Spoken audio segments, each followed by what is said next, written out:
Hi there. You're listening to the Tech Leaders Podcast, brought to you by Be Digital and Tramshed Tech. Today, you'll be hosted by Gareth Davies. Gareth will help you and our guests navigate some of the industry's most exciting topics, from the challenges of sustainable growth through to continuous innovation and everything in between. These are the behind-the-scenes stories from the leaders at the forefront of the digital revolution. So stop typing, close that laptop lid, and tune in for this episode of the Tech Leaders Podcast. Doing a lot with little is, I guess, a kind of a career theme for me. And, for people who are out there wanting to start a business or start a product, I think if you're intimidated by this idea that there's this huge wall that you have to climb over before you'll have anything that people can use, that's just not true today in the way that it was, 10 or so years ago. And you just need to kind of, look for these low-code solutions or these, sort of do-it-yourself technologies and platforms. With the majority of Gen X and millennials, certainly within Western countries, working from paycheck to paycheck, coupled with the increase in life expectancy, it's not beyond the realms of possibility that we could be heading into a pension crisis in the not too distant future, with savers just not having enough in their pot to cover living costs relative to inflation. Pensions disruptor PensionBee was set up with the purpose of providing consumers with a transparent pension plan through an accessible and convenient software application. I am very excited to bring you the co-founder and CTO of PensionBee, Jonathan Lister Parsons.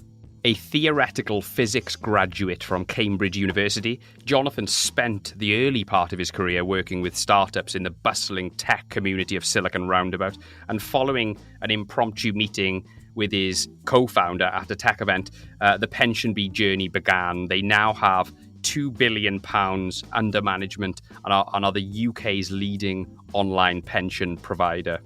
We discuss educating young people for the new economy, entering into a marketplace that's been largely undisrupted for over 100 years. We also discuss the innovation around battery technology, what we can learn from the Japanese and Japanese culture, and what career advice Jonathan would give to his 21-year-old self. I can't think of many companies in the UK who've disrupted their sector as much as these guys. You really don't want to miss this one. It's one of our best interviews yet. It's Jonathan Lister Parsons. Jonathan, thank you for coming on the Tech Leaders Podcast. Hello. I've been really excited to get you on. I'm a big fan of PensionBee. I'm a customer. And there's loads of things I wanted to ask you about. But before we dig into that, I think, for people who don't know who you are, and especially who don't know who PensionBee are, could you just give us a bit of an introduction to yourself from the point of education right through to where you are now? Yeah, well, let me just say quickly, so currently I'm the Chief Technology Officer at PensionBee. And for people that don't know PensionBee, we are an online pension provider, works in the UK to help people to bring together all of their old pensions and combine them into a single online pot. So let me talk about my career path. Like you said, I'm going to try and avoid going into too many rabbit holes.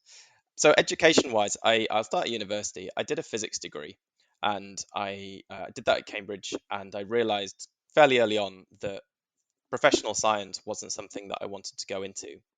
But there's lots that you learn doing a science degree about the scientific method, the history of science, the role of technology in the development of economy and history. And I think all of that sort of stays with you. It certainly stayed with me, and provides a background for what ended up being a career in technology.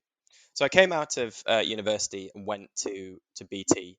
I had no idea what I wanted to do for a career really, but they advertised a sort of high profile graduate scheme, lots of high expectation about young people joining the business and being future leaders. So they took on these cohorts of graduates and trained them up in lots and lots of sort of soft skills, and moved them around the business, and that was really great.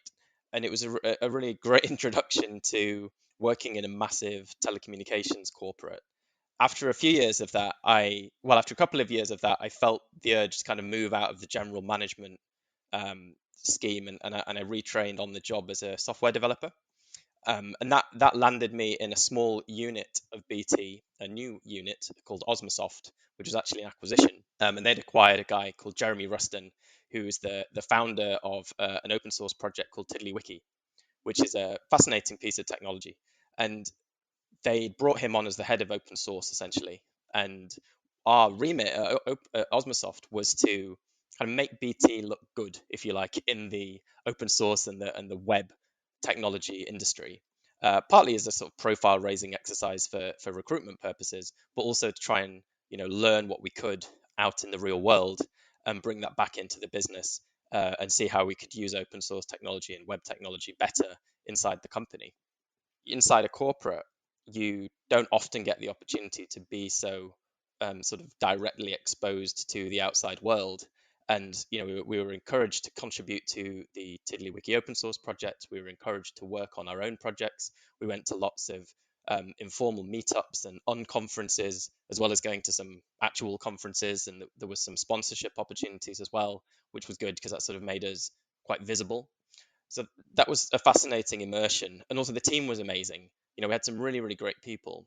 So as a training ground for as my first technology role, if you like, that was excellent. So I left that and became a freelance JavaScript developer around about 2009, and I did that for a couple of years, and sort of learned the ropes of professional software development in when the responsibility is on your shoulders and you're not just kind of hidden in a corporate. And I ended up collaborating with a school friend of mine who was a talented designer, and we ended up collaborating so much that we decided to start a small business. So we started an agency that was designing and building digital products, which we actually called J&J because it was Johnny and Josh. And we were learning very much how to run a business, how to be professionals. It's our early 20s, and we did a lot of really interesting projects, usually for small businesses and early stage entrepreneurs. And what in hindsight, what we were doing was learning how to do a lot with very little. And that was a theme that stayed with me throughout my kind of professional life, and in some ways still does. So after doing that for a few years, we sort of partnered up with another friend and some contractors, and we kind of grew this agency and rebranded it as Penrose, tried to professionalize it, and took this idea of working with entrepreneurs a lot further. And what we were ending up selling was a service where you, as an entrepreneur, if you had an idea or if you had an early stage prototype and you wanted to move it to the next stage of the business, but you didn't have the resources to hire a whole team, you could come to us, and for one easy fee, you could get some development, some design, some strategy, some SEO, some marketing, all of the things that you needed to move you from, A to B or B to C. Did you have that team working for you then? Was it sort of a development team for hire type thing, or was it more? Yeah, we were a design and development shop for hire, product design and development studio for hire. So we worked with different entrepreneurs and early stage companies. Gotcha. Right. Yeah. Okay. Yeah. And then at the same time, we thought it'd be a good idea to launch a co-working business, which was one of those decisions that really came out of just an opportunity to get a slightly nicer workspace. And once we thought, oh, there might be a business here, and we were in Silicon Roundabout, the Old Street area, Shoreditch area, back around the kind of early 2010s, and there just seemed to be a really great community of people who we could really help by sort of just organizing the office space and making that something that was easy and affordable for people. So that turned into a company called Shoreditch Works, and at one point we had about 100 people in the community dotted around Shoreditch, and a big event space on Hoxton Square that we did a big crowdfunding to open. And it was a really great experience, but there's very little synergy between being a product design and development consultant and being somebody who runs a serviced office business. And that was not the best strategic decision, although it taught us an awful lot about I suppose how to deal with stress, and also continued the experience of meeting lots and lots of different people that were doing startups and having great conversations about, where was technology going, what was it facilitating for individuals and for businesses, and just kind of like having a feel for what people in that space needed, which did, to be fair, feed well into the company, the consultancy, around this idea of how do you do a lot with very little at the beginning of your entrepreneurial journey. The lean startup idea, and I think everybody sort of just assumed that was what everybody else was doing at that point in time. So, Jonathan, I wanted to ask you, you talk a lot about doing a lot with very little. And I think this is a really important point for, entrepreneurs and business owners who are listening who don't have a big development team or a design team or whatever. What sort of tips would you give for small businesses who want to cover more ground with very little, manpower? Well, I mean, I'm going to give you a kind of, I guess, a technology biased answer rather than just a business answer. I think that, more so today than was available 10 years ago, the ability for people to make things that are functional technology products and get them out into the market, even if they're a little bit basic, that ability is within the reach of many, many, many more people than it used to be. I think I spent my whole career trying to find the easiest way to kind of do something for the most people. If you see what I mean. I don't like technology being something that is only available to a small number of people. Like, it really goes against my whole philosophy of, well, I guess it's, inspired by or influenced by the open source community. You put technology out there, you create something, you put it out there, you want it to be usable and used. If it's not used, then that's not successful technology.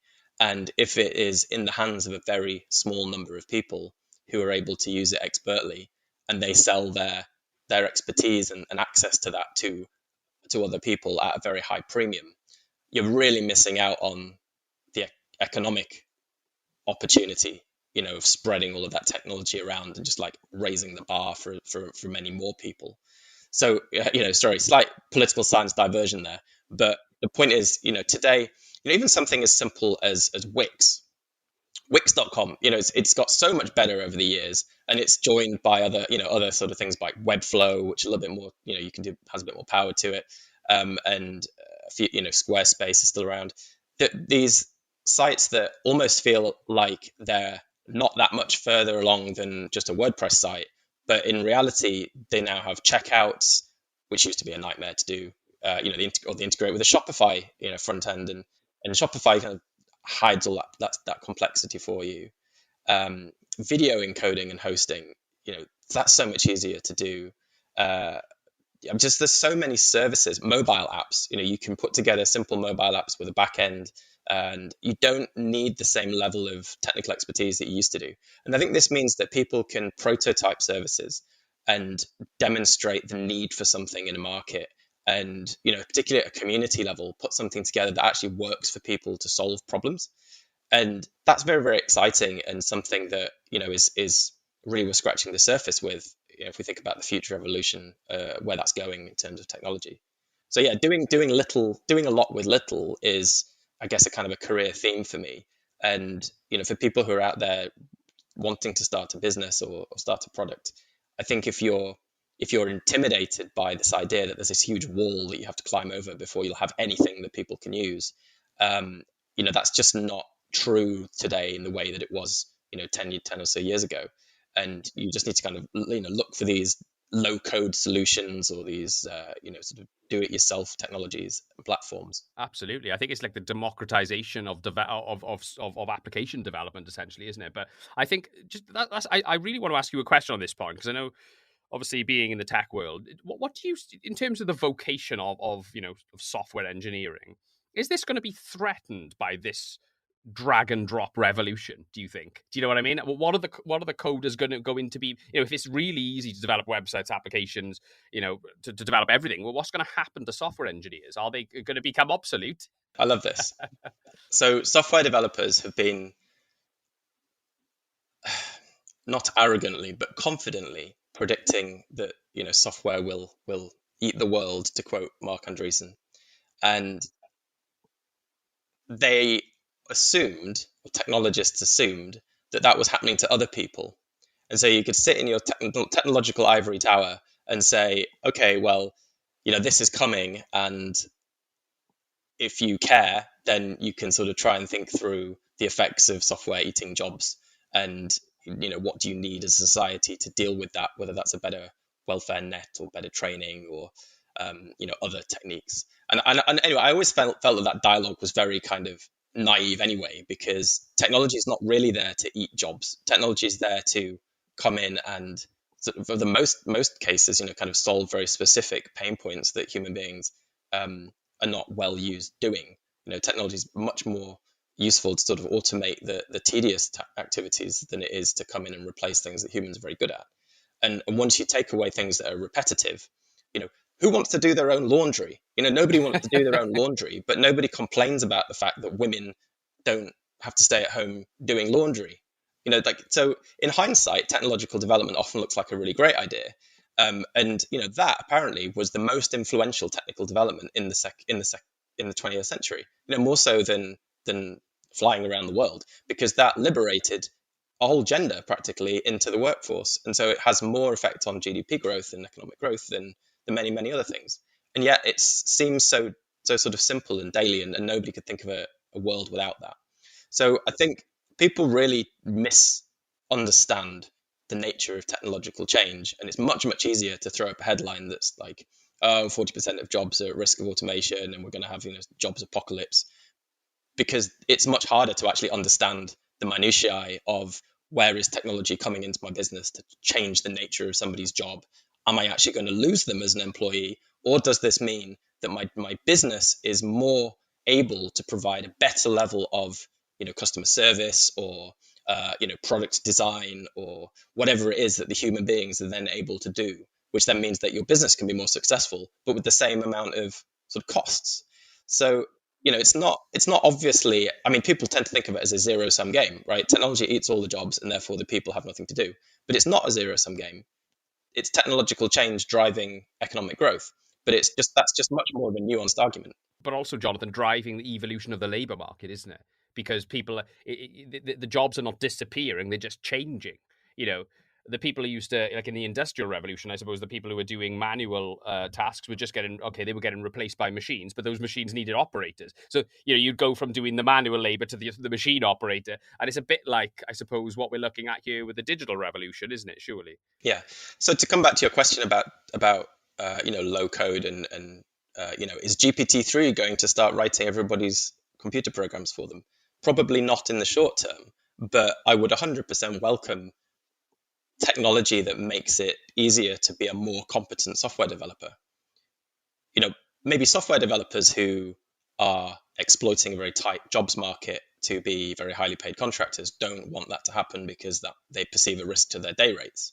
But economically, of course, we want it to be easier for people to become competent software developers if the future of the economy is going to be built on software that requires humans to build it.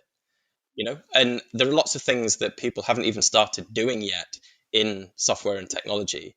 And if we're constantly fighting our code to eradicate stupid bugs that you shouldn't be making because somebody's already figured out how to avoid that bug, or they've figured out this best practice pattern for a particular type of interaction or something like that, why shouldn't the software go and look through the world's open source projects and say, what you're trying to do is already a solved problem, do it like this, and actually I've already written it for you, at which point you just become an amazing producer of stuff.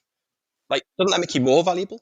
Absolutely. Do you know what? I saw something on Twitter the other day about some business owner was posting on there that they were sifting through some CVs for some sort of role, and I don't know what job it was. And on the CV, one of the guys, one of the people had on their list of interests, or their list of qualities, I should say, Googling was in there as a strength, and she put on there, she said, "This is great. I'm interviewing this guy." and I responded and said, "Absolutely right. That's an enormously important skill these days. We're all cyborgs, as Elon Musk said, and the ability to find information quickly is so important now, isn't it? Because it's like an external brain, surely." Well, I've been telling junior developers that half the job is Googling for for the best part of a decade, and I'm not really sure if they believe me or if they think I'm just being nice. But, I say it with all sincerity. Yeah, It's absolutely. knowing what to Google. That's the trick. Of course, 100%. Like, you have got to think of it as your external brain, haven't you? But not everyone's is able to apply that in an effective way to solve the task. I don't suppose, are they? So it is a skill for sure. Let me ask you this one. I know we're hammering away at a rabbit hole now, and you haven't finished telling me about your career path. But I think this is worth it. There's one last thing I want to ask you about on this topic. Okay, the education system is producing people who, from what I can see, and I work in this world. Is producing people who are really well suited for the economy 10 years ago. Okay. It's not so much very good for the economy right now. The labor market is moving very quickly. The education system is not really keeping up with it. Would you agree with that? And if you don't, what do you think? Why do you think there is such a skills shortage within key modern skill sets like software engineering, SEO, design, with these sort of modern tools and things like that? And what can we do to solve this problem? Well, that's a big question, Gareth. It is indeed, yeah. So I think if I think of my niece and my nephew, who are sort of 10 years apart, and my nephew is just finishing his master's degree, and my niece is just starting her GCSEs. So they're both digitally native in their personal lives, are very happy using all sorts of different social media accounts, but their education has been pretty similar, both between themselves, but also to mine. 20 years ago. And I don't think that's necessarily wrong for the most part, because there are certain basic things like literacy and numeracy and, if anything, a shift in curriculum towards building social skills and teaching about empathy and, teaching people some of the things that, some of the taboos that schools didn't tend to teach about. I think this is all really good stuff, but I think a lot of the education is not coming from school in the same way as it used to, because from my, not quite my generation, but certainly my nephew's generation downwards, everybody was connected all of the time. And so what I feel like you see in sort of Generation Z is a quickness to activism, an awareness of issues. I didn't really start reading about current affairs until I was in my 20s, because I was too mono-focused on whatever was in front of me. And, some of my friends did, but, I'm not sure if I'm entirely unusual in that. Whereas both my niece and my nephew, they just connected all the time, and they know about things that I would have previously considered to be like really niche issues. And they also have role models who are their age as well, who have gone and created great platforms for themselves, and that's something that I'm not sure that we really had. So part of the answer to the question, I suppose, is that schools need to really understand what their role is and what formal education is doing for people, I think, but also the stuff that's happening outside of school. That's really important as well. And if it's not harnessed and used, then it can lead to some really, really big problems like body image issues from Instagram and bullying from Twitter and Instagram and TikTok and all these things. But there are also great opportunities to build networks and social skills and technical skills that are very useful in the workplace later on. And it's interesting to see the rise of like technology boot camps. And also more specialized schools like academies and things that are training in specific, for example, technology skills or media skills. I imagine that the private sector through, take the boot camps, for example, the likes of Makers Academy, General Assembly that we've hired developers from. I imagine they're more cutting edge in terms of skill development, and it's easier for them to change what they're teaching than even in an academy where they may have control over the curriculum, but it can't move that quickly. So there's a bit of a mix of education at school, education outside of school. One of my family friends, his son is learning how to mod Minecraft by using an online tutorial, a video course. That again wasn't something that was available when we were at school. You just didn't go and do a formal training course online. but he's 6, and that's something that he's just doing in his life, and he doesn't necessarily think of that as going to school, but we would think of that as going to school. And I've done some stuff on Coursera, and I didn't really feel like I was going to school. I was doing it because I was scratching an itch in terms of being interested in blockchain or AI or whatever the course was. So there are educational opportunities that are present in people's lives in a way that didn't used to exist. So I think the educational reform, if it's going to happen, is about understanding what role that formal daily education is playing in people's lives and connecting sort of competently with everything else that exists. It was a big question, but it was a big answer as well. So I think you made some fantastic points. I really do. But look, let's continue. And I want to ask you, obviously, about this part of your life around 2014, 2015, I believe. Penrose was coming towards an end. PensionBee, talk us through that journey. Well, that was one of life's serendipitous moments, I think, because as I've described, I spent a number of years, working as a product design and development consultant, helping entrepreneurs build new products. And over time, we had become more strategic in our input, I suppose.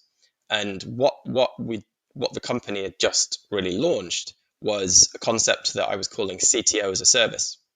And I was doing business development for this and sort of trying to meet entrepreneurs and pitching them. And the idea was that they didn't just need a developer and a designer and an SEO expert. What they needed was technology leadership, but they couldn't afford a single person. They still needed this collection of skills and practitioners, but sort of behind a strategic person who was going to, input into their business.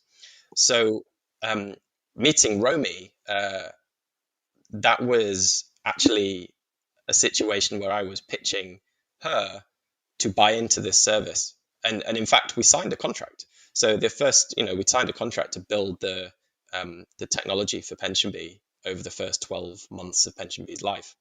And just, because of personal circumstances amongst the partners, before we'd actually started that contract, we decided to sort of bring Penrose to a close. And it was when I had that conversation with Romy saying, I'm sorry, we can't actually go through with this contract, that she said, well, have you thought about coming on full time and doing all of these things that you've planned out in a roadmap, doing those full time as the CTO? And I said, well, no, I haven't thought about that. What was PensionBee looking like at that point? What was Romy's? Well, PensionBee at that point was Romy. So she'd had she's talked about this a lot, and she'd had a negative experience moving an old workplace pension, and she had a background in financial services and thought, well, if I can't get this right, how is somebody who's not had a background in financial services going to get this right? And then she started looking into it and found that from a consumer experience point of view, the pension industry was pretty broken. So when she met me, she was looking for that sort of technology side of the business, because she recognized it was going to be a fintech business, and she brought the sort of financial expertise, but she wanted somebody on board sort of from early doors to to pick up the technology side of the business. You decided to join full time? Yep. So it was the two of us in Romy's kitchen for a while. That must have been, you must look back at that quite fondly, or with horror maybe, I don't know, but I suppose that's where the culture of the business formed then, yeah? Yeah, I mean, I remember a phone call with the Financial Conduct Authority telling them what we wanted to do, and them going, right. It's one of those moments where, you sort of look back on it and think, it was kind of hard to imagine what we were suggesting at the time, but also at the same time very easy to imagine, because everybody could look back into their personal lives and go, oh yeah, pensions are a nightmare. If a company came along and made it really simple for me to regain control of my pensions, then why wouldn't I do that? But from a professional context, if you're already embedded in the pension industry and more broadly the wealth management industry, you look at it as what it is. You look at it as an industry that is generally either catering to large employers, pension trustees, wealthy individuals. You see it as a sort of white glove service. You don't see it as something that has mass market scalability and the way that you reach a mass market, because of course pensions are a massively mass market product. Almost everybody has one. probably has more than one. The way you reach that is through these intermediaries of financial advisors and employers, and you don't, as a pension provider, tend to go directly to the consumer. And so you look at this problem and you go, well, it's just really hard. That's just a really hard problem to do pension provision well for the individual. And there are scattered pots all over the place, and that's just a really hard problem. So we're not going to solve that problem. But when you don't know that the problem's really hard and you're just looking at the problem and going, well, this is obviously a massive problem. Surely it's easy, seems really easy. What could possibly go wrong? And you sort of approach it with that naivety and enthusiasm of somebody that also feels the pain. Then, that's where new businesses come from a lot of the time. Of course. So just to put this into complete layman's terms then, for someone who's listening, who's, has got probably a couple of really, ambiguous pension schemes and would consider looking at something like this to sort of put it all into one place. So you guys consolidate the pension, yeah? And you put it into one manageable place, and you give the user more control over what the pension, more is at their fingertips. It's the convenience of controlling their pension. Yeah, you've nailed it, Gareth. People move jobs a lot these days and have on average about 11 jobs over their career. And typically in the UK, you will leave your pension alone when you move jobs. So it will stay with the pension provider that your employer had picked. And when you move jobs, you'll get a brand new pension with a new pension provider. So you'll have lots of little pots some big pots and some little pots. And by the time you get to 55, which is when you can dip into your pension for the first time, you'll sort of wake up one Sunday morning and go, what on earth have I got? What does this amount to? How am I fixed for my long-term savings provision, my long-term finances? And hopefully you'll have this experience on a Sunday morning a long time before your 55th birthday. But when people experience this and they try to get on top of the situation, it just is very, very difficult because you're sort of working with very large companies that aren't geared up to deal with individuals very well. They've lost track of your personal information because you've moved house 4 or 5 times or moved flat 4 or 5 times. You may have changed your name. They've lost some personal details, or you've lost some personal details. So paperwork, for example, you don't know what your policy number is, and it's all of this is so familiar. I know, right? I know. And when we used me as a guinea pig, I used our initial pension sort of consolidation service to move my pension over from my old BT pension, and 3 or 4 months later, the pension provider sent another letter to PensionBee saying, oh, by the way, there's another pension. It got split. Here's the money. Oh, God. And I didn't even know it existed. Oh, well, that was a good day then. That was a good day, yeah. It's like finding a fiver in a pair of jeans you have wore for a while, isn't it? It's just very, very easy for individuals to go through that period of enthusiasm of wanting to get control over the situation and come out of the other side and think, oh, it's a bit difficult, I'll do it later, and then never really manage it. And if you don't know how much you've got, what that means for the amount of money that you'll have when you retire, and what that means in terms of what that can do for your income, you don't have the tools to plan successfully for your long-term finances. And you need that. You need that as much as you need the tools to plan for your short-term finances. But we just don't have that culture in the UK of thinking about pensions in the same way that we think about bank accounts, current accounts. People are very comfortable talking about their second home, pension plan, or even just the equity in their house as their pension, but they're not very comfortable talking about their what have I got in my pension, what's it invested in, how is it growing, what am I paying in fees. Most people don't even know that they're paying fees for a pension. It feels to me like pension has always felt like some ambiguous black box, and you just put in this money into this, giving it to this mysterious entity, and then you're able to access it in when you're 65, and it's always felt a little bit mysterious and ambiguous. Yeah, well, for a long time, people weren't giving money to a mysterious black box because it was final salary pensions with the dominant sort of type of pension in the UK. And that's just a promise to pay you some money. And as we know from stories about raiding pension pots, that if that money's not there when you need it, then you're a bit screwed because it's not your money. There is no pot of money with your name on it in a final salary situation. And those final salary pensions are very difficult to make work over the long term and to be affordable. And that's why nobody's writing new final salary schemes anymore. It's all moved over to what's called defined contribution, which is where the amount of money that the money that you're putting into an account is your money, and it works like a bank account. Well, it's essentially it's an investment on your behalf. Hi, just a quick reminder that you're listening to the Tech Leaders Podcast. The Tech Leaders Podcast would like to thank Tramshed Tech, who allow us to use their world-class recording studio facilities. We cannot recommend them enough. They also provide office spaces and events, so make sure you go and check them out. Now, back to Gareth, who will be quizzing our guests on some of the industry's most topical questions. So you brought up bank accounts a couple of times, and I was just going to say I interviewed Jason Maud from Starling Bank a couple of months ago, probably just over a year ago, and he was talking about we had a fascinating conversation about disruption in the financial services space, and I didn't even realize, but prior to Metro Bank, I think it was in the early 2000s or something, a bank hadn't been set up in the UK for 135 years. That's incredible, isn't it? So there was obviously this gap, and then obviously an explosion of entrepreneurialism within the space since then. Now, it feels to me that you guys are kind of like the Metro Bank, because nobody had disrupted pensions for a long time before this. Is that fair to say? And just a bit of a bolt on to that question as well. When I was going through the process of merging my pensions through you guys, I felt a little bit of resistance from the traditional pension providers, making it a little bit difficult for me to do it for obvious reasons, I suppose. So if I was feeling that resistance or that headwind, surely you guys must have felt it big time. Possibly, you couldn't have been well received in this super, old, undisrupted industry. Is that does that resonate at all? Is that fair to say? It is and it isn't. I mean, there's this,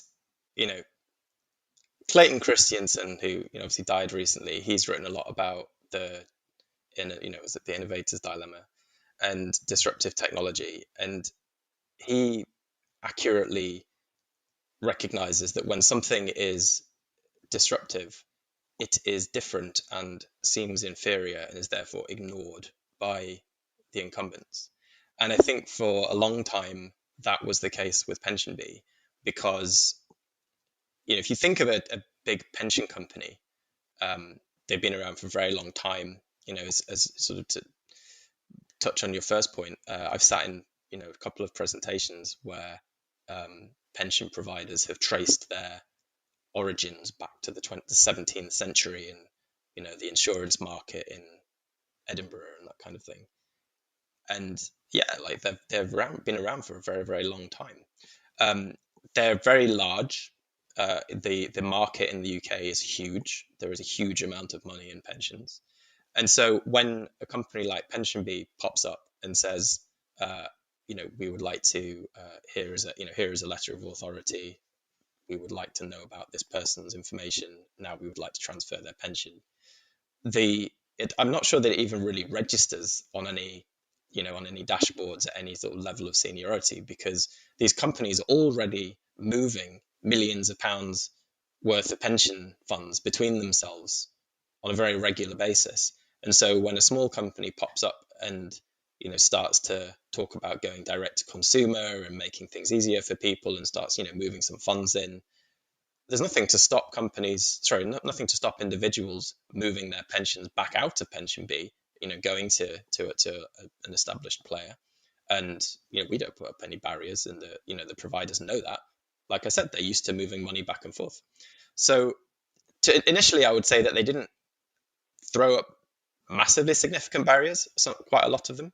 I mean, there are some famous examples where we've eventually had to sort of come out in the press. There was a well-publicized sort of spat with Aegon a few years ago where they just stopped transferring. I think we just sort of hit a certain threshold, and I'm not sure whether that was, from a sort of due diligence point of view of like what's actually going on here, or if it was a matter to do with risk around fund outflow and trying to understand the landscape a bit. So there have been these moments where firms have got in the way, so to speak. But I think it's their internal processes a lot of the time that get in the way. Although you can change your current account in 10 days, there's the current account switch guarantee. There is a statutory sort of maximum time of 6 months that a pension provider has in order to transfer your pension to your new provider. So 6 months is a very, very long time. You can get to Mars in 6 months. There's no justification for it, though, Jonathan, is there? I mean, why would it take that long? No, especially when you're talking about a defined contribution scheme where it is money invested somewhere that needs to be disinvested and then sent somewhere. And there are pension providers who are excellent and can send funds to us within sort of 6 days of a request. That's a good transfer time. 6 months is not necessary. No, absolutely. So what are PensionBee working on right now that you are sort of most excited about them? What technology-based sort of stuff are you working on right now? So I believe in technology as a solution to a problem rather than technology in and of itself. So I could tell you I'm very excited about blockchain, but I'm not sure that I am. And we're certainly not using it in the pension market. Although never say never. What we're trying to do at the moment is now that a lot of our customers have got control over their pensions and over their long-term savings, what we're trying to do is move to the next step so that they engage with those savings.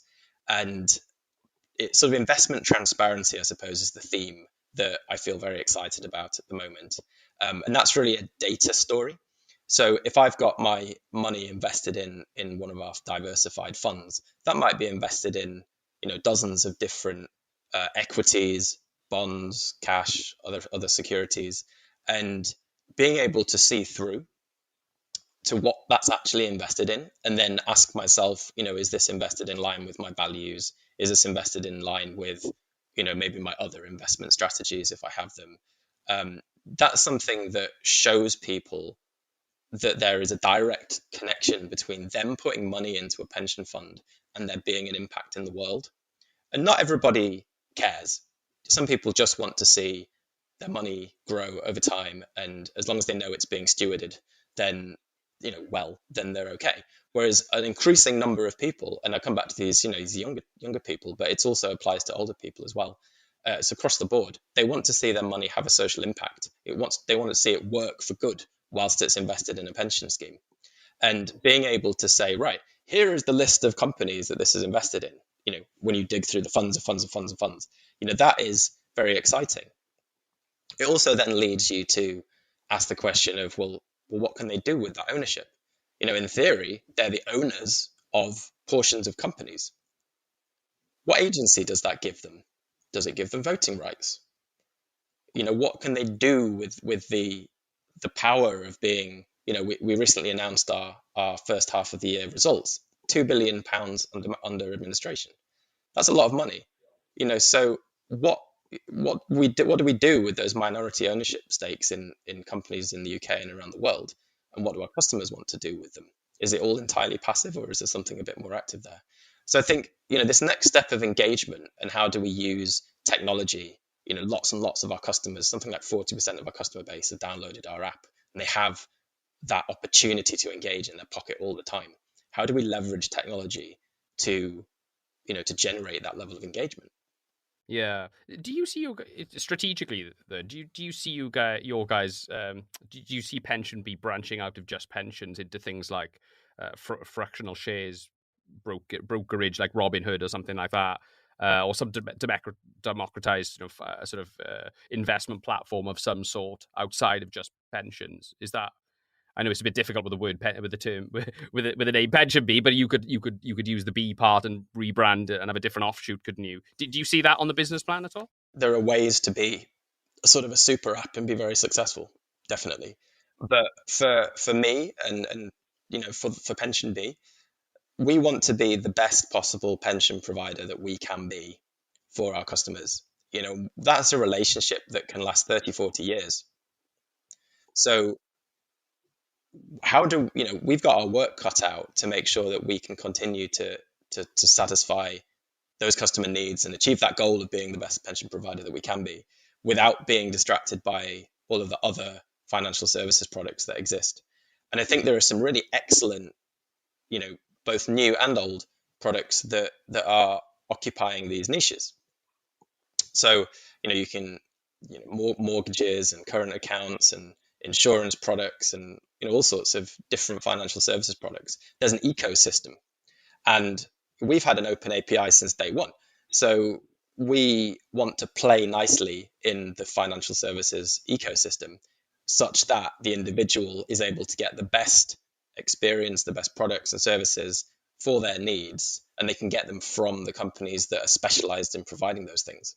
So, we've integrated with a number of sort of money aggregator apps like Money Dashboard, Money Hub, Emma. We've also integrated with Starling Bank, and that's an integration that's much more about where does this go strategically? What services can you offer when you can show your when you can engage with your long-term savings, your tomorrow money next to your today money, as we like to say.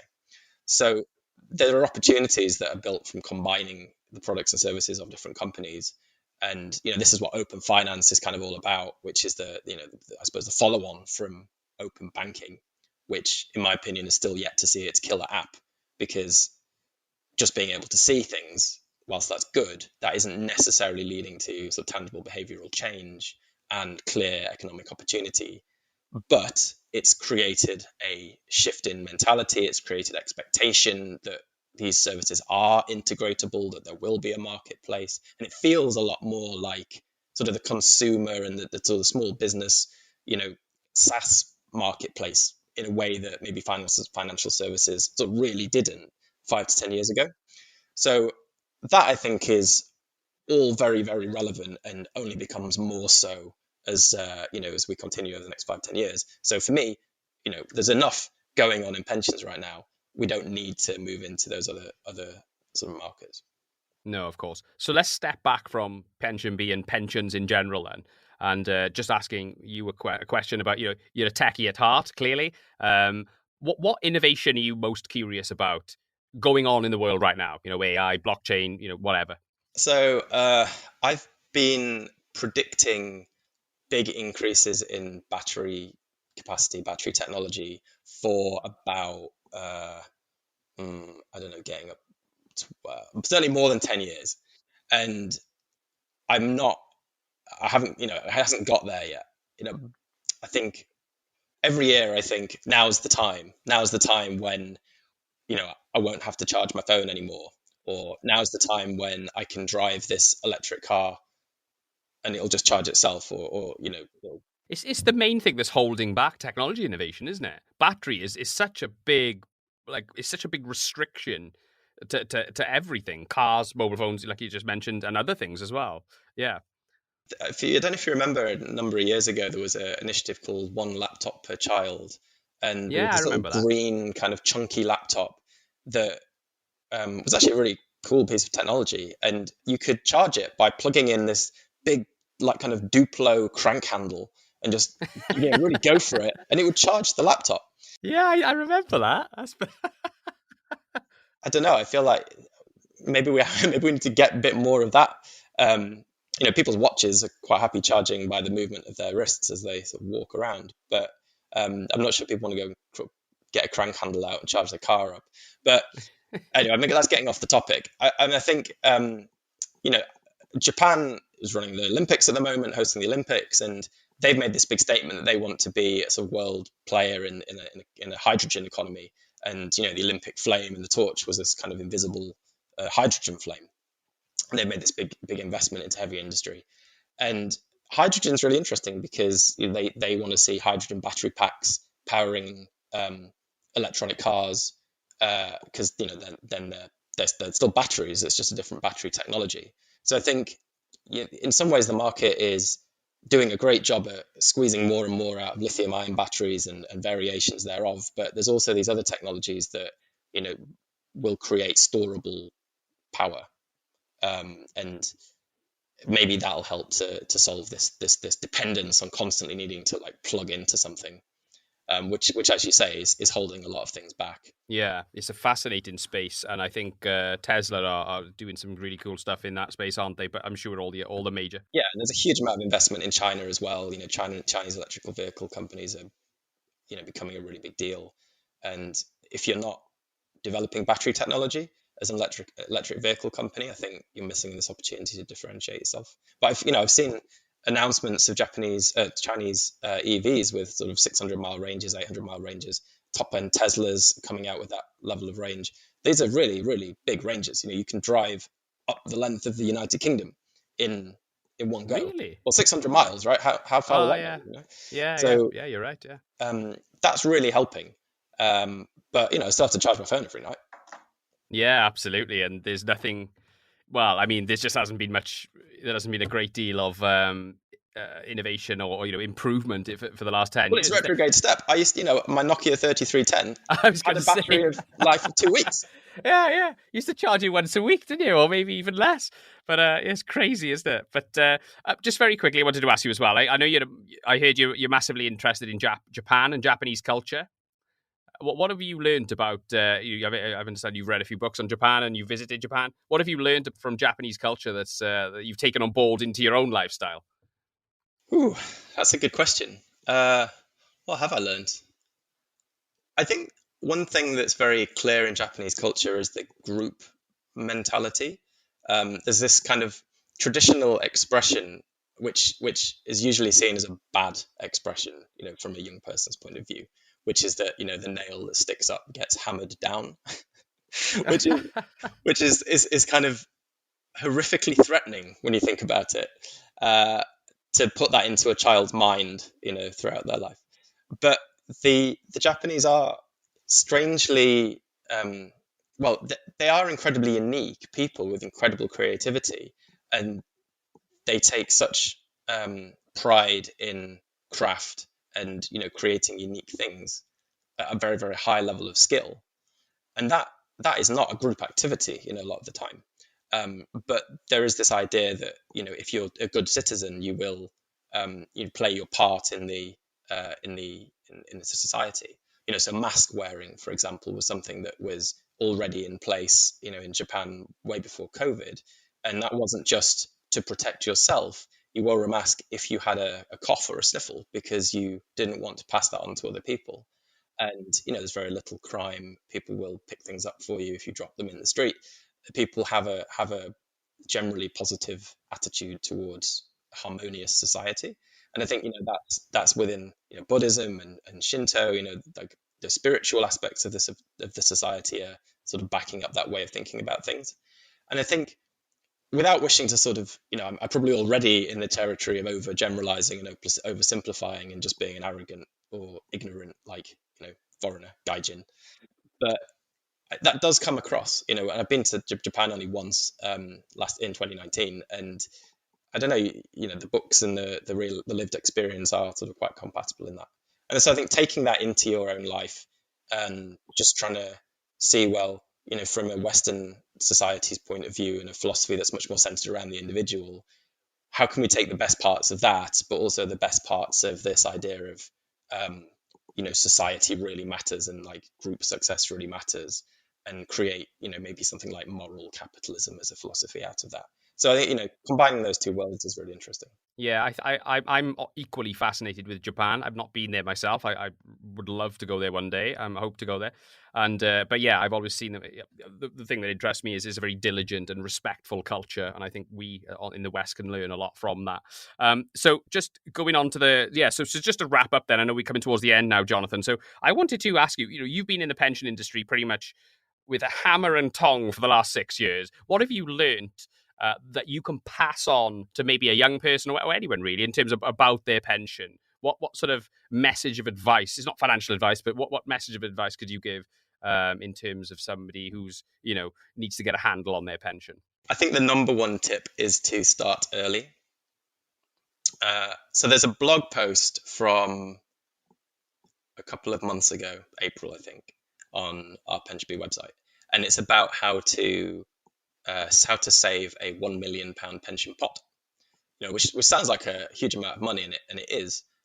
But just to make that real, what that turns into when you retire, if you've got £1 million, that's an annual income of something like £50,000, £60,000. If you want that to last for about 20 years of retirement, so it's a huge amount of money, and it'll give you a very, very comfortable lifestyle. But I think when people think about £1 million, that seems like this entirely unreachable level of wealth. But actually what it turns into from a pension point of view is a sort of much more normal level of wealth, if you see what I mean. So, people do need to be thinking about saving early, starting to save early, because they need to save a reasonably large amount of money in order to have a comfortable retirement. And the difference between starting your pension saving when you're sort of 20 versus starting your pension when you are 40, which a number of self-employed people, for example, do. You would need to save something like 3 times the monthly amount if you started your pension today at the age of 40 compared to starting it today at the age of 20 in order to reach £1 million by the time you retire. 3 times. We're talking about the difference between circa £400 a month and circa £1,200 a month. And you go from a number which sounds like a lot, but is sort of doable, to something that just sounds way out of the realms of imagination. So starting early, that's the main lesson. And then the other thing, if people are now freaking out because they haven't started early, is really lean on your employer. So lots of companies will, they put in amount of money into your pension every month, but some of them will match your savings up to a certain amount. I certainly know that when I was at BT, for example, I was on a corporate pension scheme, and if I saved up to 10% of my salary into my pension, they would match that above what they would put in if I didn't. And being able to take advantage of this is really, really good, because your pension savings are all before tax. So you don't pay any income tax. It just goes into your pension. And then you pay the income tax, years and years in the future after it's grown and grown and grown. So that would be another thing. If you're not maximizing your employer contributions, then that's just money that you're leaving on the table.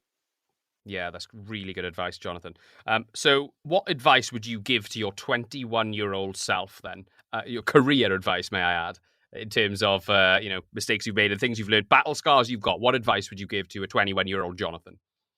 Listen to that inner voice and trust it, particularly if it's telling you that something is not clear or is confused, or needs more clarity, really. And because I think clarity is something that people really benefit from in their lives, but also in business. I think a business is a collection of people. That's what it is.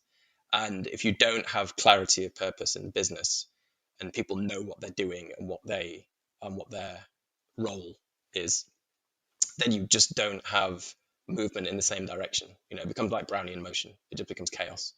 And so many groups of people and families and individuals are quite happy to just go through life without that clarity of where they're going.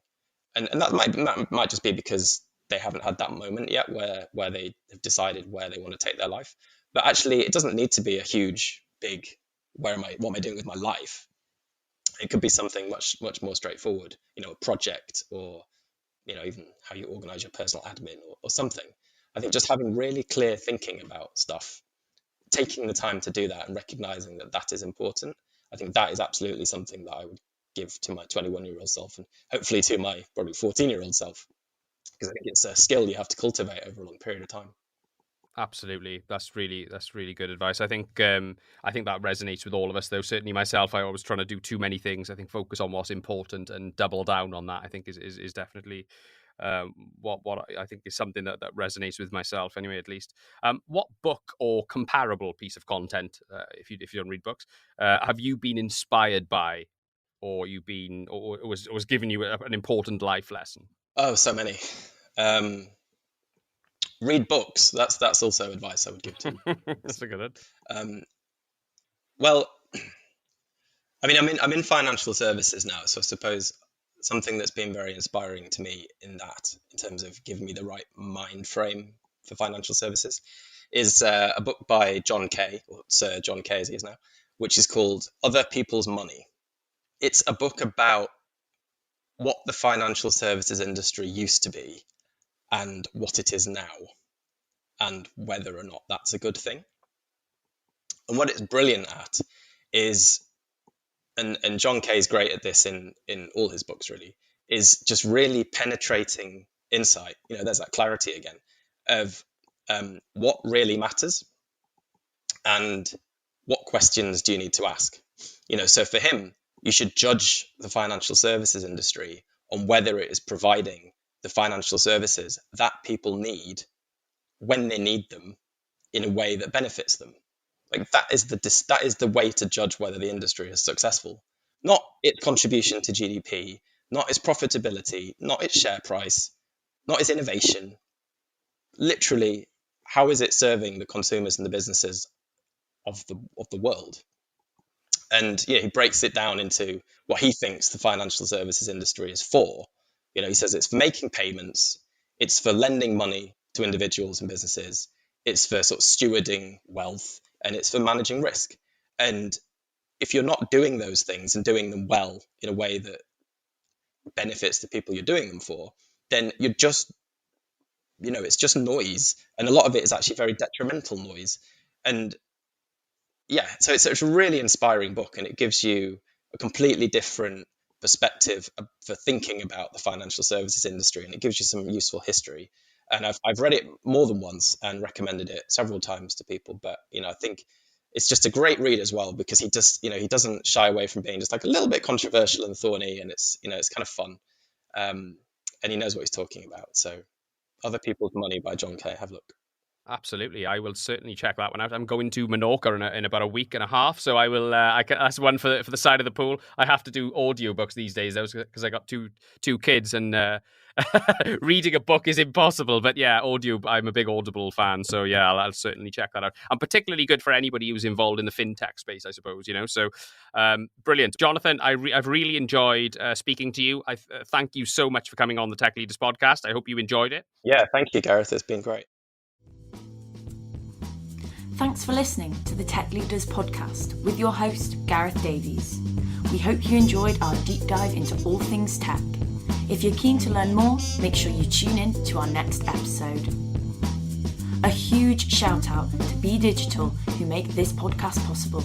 Go check them out at bedigitaluk.com to gain expert help on enabling your organisation to become lean, agile, and attract the right talent. That's bedigitaluk.com. Join the tech revolution with the Tech Leaders podcast.